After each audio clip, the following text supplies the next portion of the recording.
এমন একটা দিন নাই যে যুবকের লাশের খবর নাই। ঘুমের বিছানায় লাশ, গাড়ির নিচে যুবকের লাশ, পানির নিচে যুবকের লাশ। কারণটা কি? কি অভিশাপ? এমন একটা দিন নাই যুবকের মরণের খবর কানে আসে না। তুমি সুস্থ মনে কইরো না, হায়াত বেশি। যেই পানি কাটা বন আটকায় না, সেই পানি গলায় গিয়ে আটকায় মারা যায়। কিসের বাহাদুরি করো? সুস্থ মানুষ হঠাৎ নাই। সুস্থ মানুষ হঠাৎ মরে কেমনে? কয় না, সুস্থ মানুষের জন্য হঠাৎ মরণের একটা হঠাৎ রোগ জমিনে জন্ম হইছে। হঠাৎ রোগ কি জানেননি? হঠাৎ মরণ কেন? হঠাৎ রোগে ধরছে। ডাক্তার চেক আপ করে বলছে শরীরে কোনো রোগ নাই, বিসমিল্লাহ ছাড়া যা মনে চায় খাও। হঠাৎ মরণ কেন? বুকে ব্যথা উঠছে, হসপিটালে নেওয়ার আগে শেষ।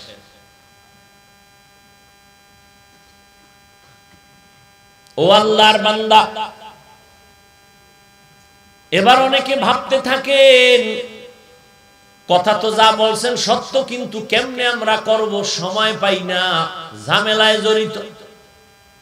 আপনার ডানে বামে আপনার লাইনের বহু আল্লাহর বান্দা তৈরি হয়ে আছে। কিয়ামতে তাদেরকে আল্লাহ উদাহরণ দিয়ে বলবে, ওরা পারলো, তুই কেন পারলি না? এই যুবক, স্কুলে কলেজে পড়ে, 5 ওয়াক্ত নামাজ পড়ে, দাড়িওয়ালা নামাজি, মিথ্যা বলবা না, আছে না নাই? তুমি পারো না কেন? কি আল্লাহ জিগাইলে কি বলবা? তোমার মতো যুবক র‍্যাব, আর্মি, পুলিশ, বিডিআর এর চাকরি করে, ডাক্তার, প্রফেসর, ইঞ্জিনিয়ার, 5 বেলার নামাজ পড়ে, গাড়ি চালায়, রাস্তায় নামাজ ছাড়ে না, তুমি কেন পারো না? তোমার মতো যুবক কৃষি কাজ করে, নদীতে মাছ ধরে, নামাজ ছাড়ে না, তুমি পারো না কেন? ঢাকা বিশ্ববিদ্যালয়, জাহাঙ্গীরনগর বিশ্ববিদ্যালয়, খবর নাও, এমন এমন ছাত্র আছে ওখানে ক্লাস করে, পিছন দিক থেকে তুমি তাকায় মনে করবা বাইতুল মুকাররমের খতিব, মাথায় পাগড়ি, বিশাল দাড়ি, লম্বা জামা পরা। কি ভাই, আপনি কোন মাদ্রাসার হুজুর? কারণ আমি জাহাঙ্গীরনগরের হুজুর। সলিমুল্লাহ হলে ঢুকলাম একদিন মাগরিবের নামাজ পড়তে, জামাত পাই নাই, মসজিদ দূরে, সলিমুল্লাহ হলে ঢুকলাম ঢাকায়। নামাজ পড়ে পিছনে তাকায় দেখি শত শত যুবক দাঁড়ানো, মুসাফা করবে, সুন্দর দাড়ি, টুপি, নামাজ পড়ছে মাগরিবে। কলিজা ঠান্ডা হয়ে গেছে। তুমিও যুবক, ওরাও যুবক, কয়দিন আর বাহাদুরি করবা? আল্লাহ সবাইকে হেদায়েত দান করুন। এরে পর্দার আড়ালের আম্মা জানেরা, আপনারা নবীদের মায়ের মতো মা, সাহাবায়ে কেরামের মায়ের মতো মা। এখানে আজকে 6টা সন্তানের মাথায় পাগড়ি দেওয়া হলো। এরা সবাই কোরআনের হাফেজ। আদর্শলিপি 10 পৃষ্ঠার একটা বইয়ের হাফেজ বাংলায় নাই। আর এই সন্তানগুলোর সিনার মধ্যে কোরআন ঢুকানো। সেদিন এক জায়গায় একটা ছেলের মাথায় পাগড়ি দিলাম, 8 বছর বয়স, 6 মাসে কোরআন মুখস্থ করছে। সুবহানাল্লাহ। না, আর তোমার কপাল এত ভালো যে আইএপিএ পাস করলা, দুনিয়ার সব আকামের খবর রাখতে পারলা। আসসালামু আলাইকুম 2টা শব্দ, মুসলমানের বাচ্চা হইয়া এটা পারো না। সব পারো, এটা পারো না। সালাম দেয় সালামাইকুম, মানে তোর উপরে খোদার গজব, হেখায় আলাইকুম, তোর উপরে আগে। কই গেল লজ্জা? আসসালামু আলাইকুম শিখতে মাদ্রাসায় যাওয়া লাগে।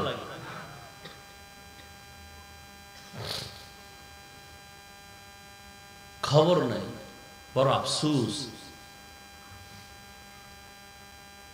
এরে আম্মা জানেরা, আপনাদের অবদান না থাকলে সন্তান ভালো হওয়ার আশা করা যায় না। এই জমিনে যত সন্তান ভালো হয়েছে সব হলো মা বাবার অবদান আর দোয়া। ভালো গাছ থেকে ভালো ফল হবে, ভালো মায়ের থেকে ভালো সন্তান আসবে। এরে আল্লাহর গোলাম, এতক্ষণ বয়ান করলাম আমি, কষ্ট হয় অনেক কথা বলতে, তারপরও আস্তে আস্তে বলতেছি। এই যে এতক্ষণ চিল্লাইলাম, একবারও আমি বলি নাই তুমি টুপি বড়, তাবলিগে যাও না হয় গুনাহ হবে, পীরের কাছে যাও না হয় গুনাহ হবে, একবারও বলি নাই। স্কুল কলেজে পড়বা না, মাদ্রাসায় যাইও, একবারও বলি নাই, বরং সাহস দিয়ে গেলাম স্কুল ছাড়বি না, কলেজের লেখাপড়া কর, ওই লাইনটা ছাড়িস না। তবে নবীর আদর্শ নিয়ে চলো, মা বাবার দোয়া নিয়ে, আলেমদের পরামর্শ নিয়ে চলো। এক সময় আদর্শ ইঞ্জিনিয়ার হইবা, আদর্শ প্রফেসর হইবা। ডিসি সাহেব চেয়ারে বসে বসে কোরআন পড়ে। ডিসি সাহেব শিখলেন কবে? কয় ওই ছোটবেলা মা বাবায় মক্তবে পাঠাইছিল, ওই সময় কোরআন শিখছি। কোরআন পড়ে পড়ে মা বাবার জন্য দোয়া করে। এখন তো মক্তব নাই। বাংলাদেশে দাঁড়াইয়া কোন বেঈমান বলে নাই মক্তব বন্ধ করে দাও, কেউ বলে নাই। কিন্তু এমন একটা অপকৌশল তৈরি করেছে যে মক্তব বন্ধ কর খাওয়া লাগে না, অটো বন্ধ হয়ে গেছে।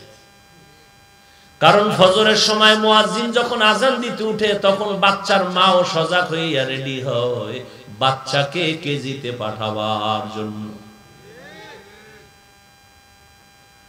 কোন দিকে কথা বলবো যুবক? আগে শুনতাম নাচতে হলে গায়ক লাগবে, গায়িকা লাগবে, নায়ক লাগবে, নায়িকা লাগবে। এখন শুনি শিক্ষিকারাও নাচে, শিক্ষকেরাও নাচে। আগে শুনতাম নাচতে হলে দাঁড়াইয়া নাচতে হয়, এখন শুনি বইয়া লাফায়ার নাচে। কোন দিন জানি আবার হুইয়া হুইয়া নাচা শুরু হয়ে যায়। হাসির কথা বলি নাই রে বাবা, আমগো কপালে জুতার বাড়ি আসতেছে, তার অগ্রিম খেয়াল করায় দিতেছে। কোথায় গেল সভ্যতা, মানবতা? কি বলতেছেন, কি ভাবতেছেন? আমি স্কুল কলেজের বিরুদ্ধে বলছি, ভালো যতক্ষণ লাইনে আছে ভালোটা বলছি, এবার খারাপের লাইনগুলো বলতে হবে না? বাচ্চার মা রাস্তায় নেমে গেছে, বাচ্চার দিকে তাকাইতে লজ্জা হয়, অল্প বয়সে চরিত্র ধ্বংসের স্লোগান চলতেছে। আদম নবী থেকে আজ পর্যন্ত যত মানুষ আসছে, যত কাজ করছে, আগে শিখছে তারপরে করছে। কিন্তু স্বামী আর স্ত্রীর ব্যবহার কেমন হবে জমিনে কেউ শিখায় নাই, কারো শিখতে হয় নাই। আল্লাহ সৃষ্টিগতভাবে এটা তার ভেতরে দিয়ে দিয়েছেন। বলার মানুষ নাই, শোনার মানুষ নাই। আমি যেইভাবে কথা বললাম মোনাজাত দিয়া চলে যাব, কিন্তু এই কথাগুলো এই লাইনে মসজিদের খতিব বললে পরের জুমায় বিদায়। কথা বল না কেন? কে বলবে শিয়ালের হাতে মুরগি আমানত দিলে যা হয় তাই হচ্ছে? শিয়ালের হাতে মুরগি দিয়ে যদি 3 দিন পরে নিব আমানত, রাগ করেন আপনারা? তাহলে মরা ছাড়া উপায় নেই। আল্লাহ সবাইকে হেদায়েত দান করুন। যুবকেরা, এই একটা মোবাইলকে কেন্দ্র করে মায়ের সাথে কি পরিমাণ বেয়াদবি করছো? আয় যুবক, তোর জেহেন ব্রেন কমছে কেন? তোর চেহারার মধ্যে আলো নাই কেন? তাকাইলে মায়া লাগে না কেন? এই মোবাইলের আপন বানাইয়া মায়ের সাথে বেয়াদবি, বাবার সাথে বেয়াদবি, শিক্ষকের সাথে বেয়াদবি করেছো। কি পরিমাণ মা বাবার টাকা চুরি করছো জীবনে শুধু মোবাইলের কেন্দ্র কইরা। এবার যখন মা বাবা দেয় না, এবার সন্ত্রাসী শুরু করে, অন্যের পকেট মারে। কারণ মোবাইল চালাইতে হবে। মা ছাড়তে রাজি, বাপ ছাড়তে রাজি, মোবাইল ছাড়তে রাজি না। আল্লাহ, যুবকেরা রাগ করিও না রে বাবা, আমি তোমার কল্যাণকামী, তোমার ক্ষতির জন্য কোনো কথাই বলি না। বলার দায়িত্ব আমার, মানবা কিনা জানি না, দোয়া করি আল্লাহ মানার মতো তৌফিক দান করেন। আর মোবাইল তো চালাবি, জিব্রাইল নিষেধ করলেও ফিরবি না, তবে পরামর্শ দিয়ে যাই মাঝে মাঝে মনে চাইলে মানিস, যেহেতু ফিরবি না তার বিরোধিতা করে লাভ কি, কিছু পরামর্শ দিয়ে এটি মানিস। সারা রাত যখন মোবাইলের ডিউটি করতে করতে শেষ, এখন ঘুমাবি, মোবাইলের হক আদায় করা মোটামুটি কি শেষ। শেষ বেলায় যাইয়া মোবাইলটা তো বালিশের পাশে রাখো, তখন সার্চ দিবি কোরআন তেলাওয়াত। ইউটিউবে সার্চ দিলে দেখবি অনেক আল্লাহর প্রিয় বান্দা মক্কা মদিনার ইমামদের তেলাওয়াত গুলো চলে আসবে, আস্তে একটা টাচ কইরা বাজতে থাকবে, তুই শুনতে শুনতে ঘুমাবি। এটা আমল দিয়ে গেলাম, মনে চাইলে করিস, মাঝে মাঝে, ডেইলি করা লাগবে না। শেষে আবার সব আড়াই যাইবে। মোবাইল চালাও, হুজুরগো কথা তো শুনতেই চাও না, কে বুঝাইছে হুজুরগো মাথায় কিচ্ছু নেই, সব বুদ্ধিজীবী তোমরা, তোমগো বুদ্ধির জীবী কত, 1 GB না 2 GB, এত বুদ্ধি তোমরা নিয়ে চলো। মোবাইলের দ্বারা জ্ঞান অর্জন করো, আকাম ওকাম না করে কিছু জ্ঞান অর্জন করো। মোবাইলে গুগলে সার্চ দাও, সৌরজগৎ নিয়ে গবেষণা করো, কাগজ কলম দিয়ে লেখো। তুমি ডাক্তার হইলেও কিন্তু যদি মানের ডাক্তার হইতে চাও, তাহলে অনেক লাইনের জ্ঞান তোমার রাখতে হবে। মুসলমান হিসাবে ইসলাম সম্পর্কে জ্ঞান থাকতে হবে। সৌরজগৎ নিয়ে গবেষণা করো, মানুষের বডি নিয়ে গবেষণা করো, রিসার্চ করো। এগুলো তো এখন ইউটিউবে অভাব নাই। মানুষ কিভাবে তৈরি হয়েছে, বেঈমান বিধর্মীরা মুসলমান হয় কেন? ওরা গবেষণা করতে করতে করতে করতে আল্লাহর পরিচয় পেয়ে যায়, আল্লাহ হেদায়েতের দরজা খুলে দেয়। এরে আল্লাহর বান্দারা, এই জন্য মোবাইল দেখবা, কিছু জ্ঞান অর্জন করো, সৌরজগৎ নিয়ে গবেষণা করো, অনেক জ্ঞান আসবে। আল্লাহ আসমানটা কেমনে বানাইছেন, জমিনটা কেমনে বানাইছেন, একটা চোখের মধ্যে যেই পরিমাণ ডিজাইন আছে, 7 আসমান 7 জমিনে এই পরিমাণ ডিজাইন নেই। একটা চোখের মধ্যে যে ডিজাইন আল্লাহ দান করেছে। অতএব আল্লাহর মুহাব্বত নিয়ে চলো,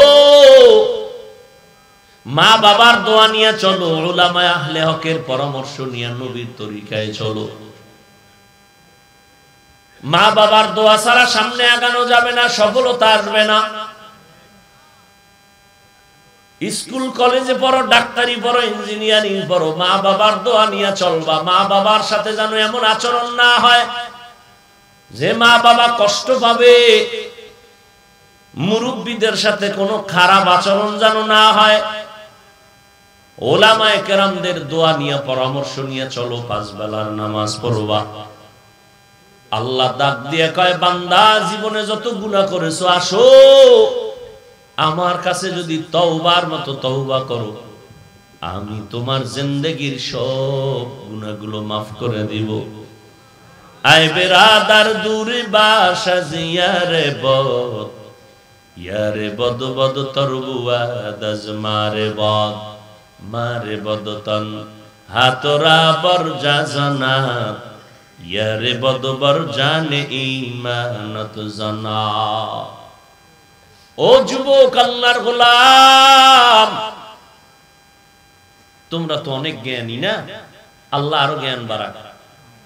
দেখছো আমিনও কয় না। এই যুবকেরা, একেবারে পৃথিবীতে এর থেকে আর সহজ কোনো প্রশ্ন নাই, একেবারে এর থেকে সহজ প্রশ্ন নাই। আমি জিজ্ঞেস করি, এই জমিন কে বানাইছেন? আসমান কে বানাইছেন? জমিন থেকে বিশাল খালি জায়গা অতিক্রম করার পরে প্রথম আসমান, প্রথম আসমানের পরে আবার খালি জায়গা, দ্বিতীয় আসমান। এই যে আমি এটাকে জমিন বললাম, আর আসমান পর্যন্ত মাঝখানের জায়গাটাকে খালি জায়গা বললাম।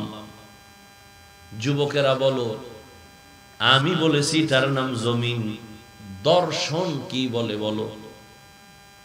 আল্লাহ আপনাদের আমাদের আল্লাহর গোলাম বানায় দিছেন, কিন্তু দুনিয়ার গোলামিতে পড়িয়া যারা গুনাহ করেছো, আল্লাহ কয় তোরা আমার দরজা থেকে ফিরে যাস না, আমার কাছে ফিরে আসো, আমি আল্লাহর কাছে তওবা করো, আমি আল্লাহ জীবনের সব গুনাহ 1 সেকেন্ডে ক্ষমা করে দিব। हर गोरी देने को तू तैयार है, जो न मांगे उससे तू बेजार है, आती नाफी दारे दुनिया ना हसन, आती नाफी दारे उक़बा ना हसन, या गियासल मुस्तगीसीन हदीना लफ्तिखारा बिल उलूमे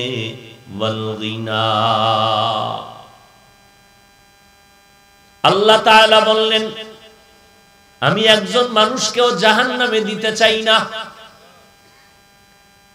এই জন্য এই আয়াতের মধ্যে আল্লাহ মুমিন বলে ডাকেন নাই, মুসলমান বলে ডাকেন নাই, ডাকছেন একটা শব্দ, বলছেন যে শব্দটা কোরআনের ভাষায় বলে আব্দ, বাংলায় বা উর্দুতে বলা হয় বান্দা।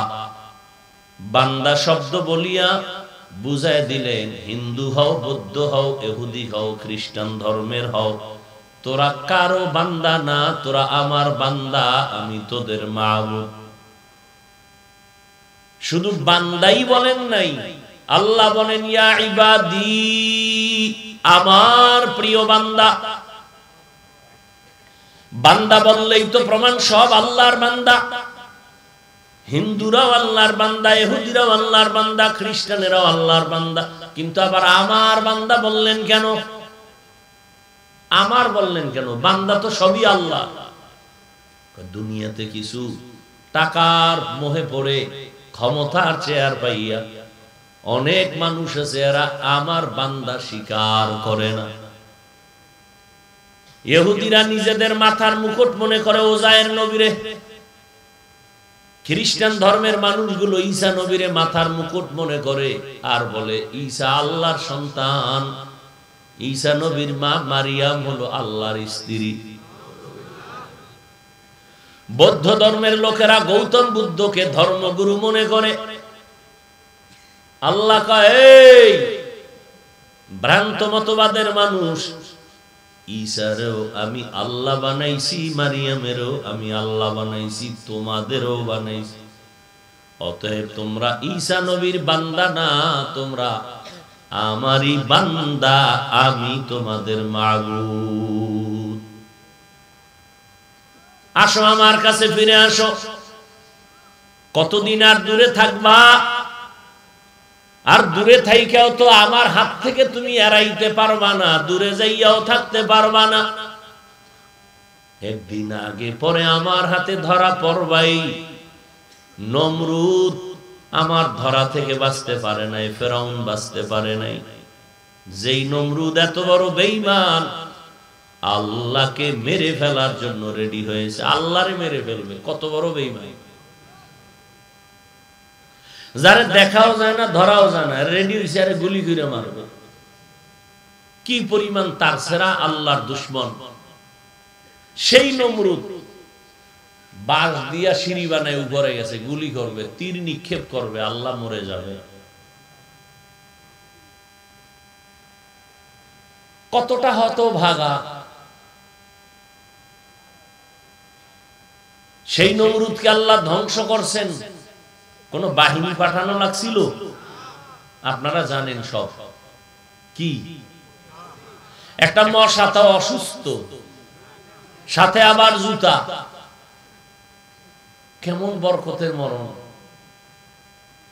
ওই জুতাও তোমার পায়ে আছে, ওই মশাও আছে। যে মশা যার হুকুমে চলে সে আল্লাহ আছেন। ওই মশা ঘুমের মধ্যে কানের কাছেও ঘুরে, একবার যদি ভেতরে ঢুকে, কোন পাহারাদার আসেনি ফিরানোর। কিন্তু কে তোমাকে পাহারা দেয়? মশারির ছোট্ট ছিদ্র দিয়া মশা ঢুকছে, কিন্তু কানের ছিদ্র দিয়া ঢুকে না। কারণ কি? বান্দা যদি একটু চিন্তা করতা, আমার মাওলার পরিচয় পেয়ে যাইতা। এরে আল্লাহর গোলাম, দুনিয়াটা কিছুই না। আজ এই দুনিয়া দুনিয়া করতে করতে মা বাবা সব ভুলে গেছো, শান্তির জীবন থেকে অনেক দূরে। আল্লাহ বারবার ডাকেন, প্রতি রাত প্রথম আসমানে আসেন, তওবা কর, টাকা লাগবে বল আমি দিব, গুনাহ ক্ষমার দরকার হলে বল আমি দিব, তারপর হারাম খাইস না, চুরি করিস না, সন্ত্রাসী করিস না। আমি আল্লাহ যদি দেই, অল্প দিলেও বরকত হবে, আর তুই যদি জুলুম করে নাও, বেশি নিলেও বরকত নাই।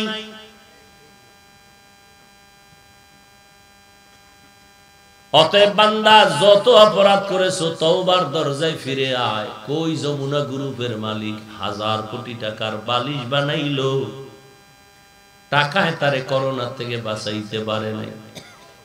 বিদায় বেলা 3টা সাদা কাফন পরে গেল, তার জীবনের কামাই রুজি নিয়া সন্তানেরা আনন্দ করে, বাবার নাম ভুলে গেছে। এরে আল্লাহর গোলাম, এরে যুবক, এই যে তাবলীগওয়ালারা বুঝায়, আমরা বুঝাই, কিন্তু এই কথা তো একবারও বলি নাই, আমার মতো টুপিওয়ালা, দাড়িওয়ালা, পাগড়িওয়ালা হও, এই কথা কিন্তু একবারও বলি নাই। স্কুল কলেজ ছেড়ে দিয়া মাদ্রাসায় আসো, অঙ্গমত হুজুর হও, একবারও বলি নাই। বরং তুমি যেই লাইনে আসো ওই লাইনেই থাকো। স্কুল ছাড়বা না, কলেজ ছাড়বা না, ডাক্তার হও, ইঞ্জিনিয়ার হও, তবে আমার মাওলারে ভুলবা না, নবীর আদর্শের বিরুদ্ধে যাবা না। আমার দেশে ডাক্তার ইঞ্জিনিয়ার অনেক দরকার, অভাব, অনেক অভাব, মাওলানার অভাব নাই। মাওলানা এত বেশি হইছে, ভণ্ডদের কারণে এখন আহলে হক আলেম খুঁজা কঠিন। আমার দেশে এখন ডাক্তারের অভাব, আদর্শ ইঞ্জিনিয়ারের অভাব। অতএব তুমি ওই লাইনে থাকিয়া ভালো ডাক্তার হও, আদর্শবান ডাক্তার হও, যাতে তোমার আদর্শের কারণে মুখরিত হইয়া শুধু ঘাটাইল থানা কেন, জাতীয় পর্যায়ে যেন তোমার নাম লেখা হয় ইতিহাসের পৃষ্ঠায়। তোমার নামটা যেন আন্তর্জাতিক পর্যায়ে চলে যায়, তুমি একজন আদর্শের ডাক্তার। মরিয়া গেল, অমর হয়ে থাকবে ইতিহাসের পৃষ্ঠা।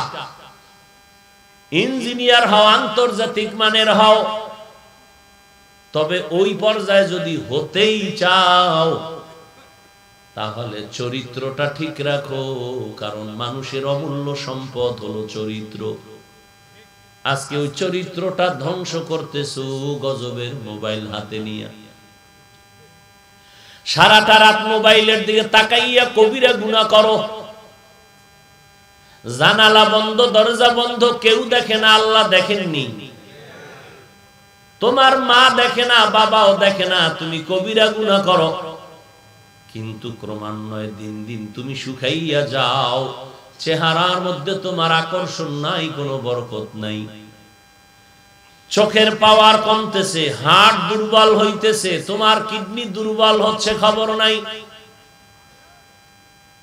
যাদের দিলের চক্ষু খোলা, তারা তাকাইলেই বুঝতে পারে তুমি কত বড় জাহান্নামী অপরাধী। লেখাপড়া নাই, পরীক্ষায় নকল না করলে নাম্বার উঠে না, তুই কেমন পাশের ছাত্র না? লজ্জা শরম নাই, অনুতপ্ত আসে না, আসে হাসি। খুব মজার কথা কইতেছি, তোমার প্রশংসা করতেছি না। তুমি সারা রাত মোবাইল চালাও, কবিরা গুনাহ করো, খুব হাসি পাইতেছে, প্রশংসা করি আমি। লজ্জা থাকলে তো কান্না করতা। ১৫০০ বছর আগে নবী বলেছেন লা ঈমানা লিমান লা হায়া আলা, যাদের লজ্জা নাই ওদের ঈমান নাই। আজকে যদি লজ্জা থাকতো তুমি কান্না করতা যে আমার জীবনটা তো খারাপ কেন। মোনাজাতে সবাই হাত তুলে, তোমার চোখে পানি আসে না? অনেক বান্দা কাঁদে, তোমার পানি আসবে না কেন? এটা তো কান্নার প্যান্ডেল। কান্নার প্যান্ডেলে কান্না আসবে, হাসি আসবে কেন? নাটকের মঞ্চ, হাসির মঞ্চ, ওখানে হাসি আসবে, ওখানে কান্না আসবে না। কিন্তু কই কান্না তোমার চোখে নাই। খোদার কসম, দিল যার নরম হবে তার চোখে পানি আসবে, যার দিল শক্ত তার চোখে পানি আসবে না। বলে গেলাম মানবা না মানবা তোমার ইচ্ছা। দিল নরম করার একমাত্র মেডিসিন হলো তাহাজ্জুদের নামাজ। এরে আল্লাহর বান্দা, কয়দিন আর বাহাদুরি করবা? এ যুবক, এমন একটা দিন নাই যে যুবকের লাশের খবর নাই। ঘুমের বিছানায় লাশ, গাড়ির নিচে যুবকের লাশ, পানির নিচে যুবকের লাশ। কারণটা কি? কি অভিশাপ? এমন একটা দিন নাই যুবকের মরণের খবর কানে আসে না। আমি বলছি এটার নাম কি? জমিন। দর্শন কি বলে এটার নাম? খবর নাই। আমি বলেছি এটা খালি জায়গা। দর্শন কি বলে? খবর নাই। কি লেখাপড়া করো? খুব জ্ঞানী না? কোথায় আছো? মেধা কোথায় গেল তোমার?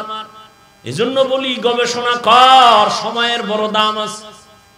আজকে তোমরা যাদের ইংরেজি বই পড়ে ইংলিশে কথা শিখছো, যে লেখছে বইটা তার কপাল কত ভালো যে তার বইটা সব ছেলে মেয়েরা, ছাত্ররা আপন বানায় নিছে। তোমার মতো যদি মোবাইল নিয়ে সারা রাত কবিরা গুনাহ করত, অপরাধ করত, জীবনে তার লেখা বই কলেজে কবুল হতো না। ভাবিস খালি বাফেরটা খাইয়া জাহান্নাম কামাই করিস না। ভাবিস যে ওই লোকটার কপাল এত ভালো যে তার লেখা বইটা আজ আমরা কলিজা দিয়ে মহব্বত করে পড়ি। কেন? সে যদি তোমার মতো মোবাইল নিয়ে সময় নষ্ট করত, জীবনে এই সম্মানের জায়গায় আসতে পারতো না। তুমি মরে গেলে জাতি তোমারে কি দিয়ে স্মরণ করবে? তুমি গালি দিতা, ব্যবহার খারাপ করতা, এই তোমার জীবনের পাওনা। তোমার আচরণে মাও বেজার, বাবাও বেজার, আলেমরা বেজার, সাধারণ মানুষ বেজার, এলাকার মুরব্বীরা বেজার। কি কামাই করলা জীবনে? বরদোয়া। তোমার জীবনের পুঁজি বরদোয়া, সবার বরদোয়া। একটা মুরব্বীর সামনে দাঁড়াও, সালাম দাও না। অনেক যুবক আমরা হুজুরেরা পর্যন্ত হেঁটে গেল বিড়ি টানে দাঁড়ায় দাঁড়ায়। কোথায় গেল আদব? প্রত্যেকটা মানুষের সৌন্দর্যের নাম আদব। যার মধ্যে আদব নাই ওই মানুষটার ভিতরে সৌন্দর্য বলতে কিছু নেই। আরে মিয়া, বক্তা হইয়াও এখনো চেষ্টা করি মা বাবার সুযোগ পাইলে খেদমত করার। আর তুমি ক্লাস 9-এ পড়ো, প্যান্ট শার্ট খুইলা মায়ের কাছে রাইখা দাও। তোমার মা চাকরা নেই, ধুইয়া রাখবে। ভাত খাইতে বইসা প্লেটটা ঠেলে ফেলে দাও, মা ধুইয়া রাখবে। মা তোমার চাকরানি। অথচ উচিত ছিল তোমার জামা কাপড় তুমি ধুইবা, মায়েরটাও ধুইয়া দিবা, মায়ের মশারি তুমি টানায় দিবা। মায়ের চাকরানি হয়েছে। এরপরে কষ্ট তো করাও কামের দ্বারা, আবার ব্যবহারটা দিয়াও কলিজা সেদা করে ফেলাও। বহু মা সন্তানের ব্যবহারে গোপনে কান্না করে, ও আল্লাহ সন্তানটারে হেদায়াত দেও, না হয় তুমি চোখের আড়াল করে দাও। জীবনে কি কামাই করলি? মা বাবার দোয়া ছাড়া আগানো যাবে না। সব কথার শেষ আল্লাহ কয় তওবা কর, জীবনের সব অপরাধ মাফ করে দিব। মা বাবার দোয়া নিস। বাসায় গিয়ে মাকে বলবি, মা জীবনে কষ্ট তো কম দেই না, না জানি তুমি আমার কষ্ট কথায় পায় কত কান্না করছো। আজকে তুমি একটু মাথায় হাত দিয়া দোয়া করে দাও, আর জীবনে তোমারে কষ্ট দিব না। আজ দেখলাম আমার মতো কত যুবক মোনাজাতে কান্না করলো, আমার চোখে কেন পানি নাই? ও মা, মনে হয় আল্লাহ আমার উপরে বেজার, এই জন্য দিলটা শক্ত হয়ে গেছে, চোখে পানি নেই। মা যদি মাথায় হাত বুলাইয়া দোয়া করে দেয়, আরশে আজিমে যাইতে আর পর্দা লাগবে না। ওই মা বাবার দোয়া নিয়ে সামনে আগাই ওরে যুবক। অন্যায় তো করিয়েই ফেলছো, এখন তো আল্লাহ পাক কতটা দয়ার মালিক। তুমি অন্যায় করতে করতে করতে করতে হায়াত শেষের দিকে আমার আল্লাহ প্রতি রাত তওবার দরজা দিয়ে ডাকে, আয় তওবা করো, মনেরে বুঝাও, একা একা বুঝাও না। ও আল্লাহ, এই জীবনে তো কম নামাজ ছাড়ি নাই, কম অপরাধ করি নাই, কিন্তু আজ থেকে রেডি হয়ে গেলাম আর অন্যায় করব না। আমার মতো কত যুবক স্কুল কলেজে পড়ে, চাকরি করে, ব্যবসা করে, নামাজ ছাড়ে না, নবীর তরিকা চলে, মা বাবার দোয়া নিয়ে চলে, আমি কেন পারবো না? ও আল্লাহ, পিছনের গুনাহ থেকে তওবা করতেছি, আর গুনাহ করব না, মা বাবারে কষ্ট দিব না, ওলামায়ে কেরামের বিরুদ্ধাচরণ করব না, নবীর তরিকার বাইরে চলব না, দেশ আর জাতির বিরুদ্ধে ষড়যন্ত্র করব না। আল্লাহর কাছে যদি খাঁটি মনে তওবা করো, আল্লাহ জীবনের গুনাহ মাফ করবেন। তবে এটাও সত্য কথা, সবার কপালে তওবা নসিব হবে না। আবু জাহাল 13টা বছর নবীর বয়ান শুনলো, কালেমা পড়ে নাই। আর ওমরের মতো বান্দা তরবারি নিয়ে নবীর গর্দান কাটতে গিয়া কালেমাওয়ালা মুসলমান হয়ে গেল। আল্লাহ তারে এমন ভাবে কবুল করেছেন যে ওমরের কথার উপরে আল্লাহ খুশি হইয়া কোরআনের মধ্যে আয়াত নাজিল করেছেন। এই জমিনে আবু জাহালের মতো শক্ত অন্তরওয়ালা কিছু মানুষ থাকবে, হাজারো বয়ানে তাদের দিল নরম হবে না, চোখে পানি আসবে না, তওবার দরজায় ফিরবে না। আর একদল মানুষ এই জমিনে থাকবে ওমরের মতো মেজাজওয়ালা, গুনাহগার হইয়া প্যান্ডেলে ঢুকার পর মরণের কথা স্মরণ যখন হবে, আল্লাহর ভয়ে চোখের পানি ছেড়ে কাঁদবেন, আর গোপনে বলবে, আল্লাহ, জীবনে তো কম অন্যায় করি নাই, আর অন্যায় করব না, কষ্ট দিব না, ওলামায়ে কেরামের বিরোধিতা করব না, নবীর তরিকা মেনে চলবো। ও আল্লাহ, তুমি আমাকে মাফ করে দাও। যারা খাঁটি অন্তরে 2 ফোঁটা চোখের পানি ছেড়ে দোয়া করবে আর তওবা করবে, আল্লাহ সবাইকে বেগুনাহ বানায় দিবেন, আল্লাহ তওবা কবুল করে নিষ্পাপ বানায় দিবেন। ও আল্লাহর বান্দারা, পর্দার আড়ালের মা বোনেরা, অবৃদ্ধ বাবাজি, আজকে থেকে আল্লাহর কাছে তওবা করেন, আর জীবনে নামাজ ছাড়বেন না, জীবনে দাড়ি কাটবেন না, মা বাবারে কষ্ট দিবেন না, ওলামায়ে কেরামের পরামর্শ নিয়ে নবীর তরিকা মেনে চলবেন। তওবা করার অন্তর যদি তৈরি করতে পারে, আল্লাহ পাক আপনাকে দুনিয়াতেও সম্মানিত করবেন, পরকাল জিন্দেগিতে আল্লাহ বিনা হিসাবে জান্নাত দিবেন। আল্লাহ তাআলা আমাদের সবাইকে খাঁটি তওবার মাধ্যমে গুনাহ মুক্ত হইয়া আল্লাহর গোলামি নবীর তরিকায় চলার তৌফিক দান করেন। আলহামদুলিল্লাহি রাব্বিল আলামিন, ওয়াসসালাতু ওয়াসসালামু আলা সাইয়্যিদিল আমবিয়াই ওয়াল মুরসালিন ওয়া আলা আলিহি ওয়া আসহাবিহি আজমাইন। ইয়া আরহামার রাহিমিন, ইয়া আরহামার রাহিমিন, ইয়া আরহামার রাহিমিন। রব্বিরহামহুমা কামা রাব্বায়ানি সগীরা। আল্লাহুম্মা ইন্নাকা আফুউন কারীম তুহিব্বুল আফওয়া ফা'ফু আন্না। আল্লাহুম্মা ইন্না নাসআলুকা রিযাকা ওয়াল জান্নাহ ওয়া নাউযু বিকা মিন সাখাতিকা ওয়ান নার। আল্লাহুম্মা ইন্না নাউযু বিকা মিনাল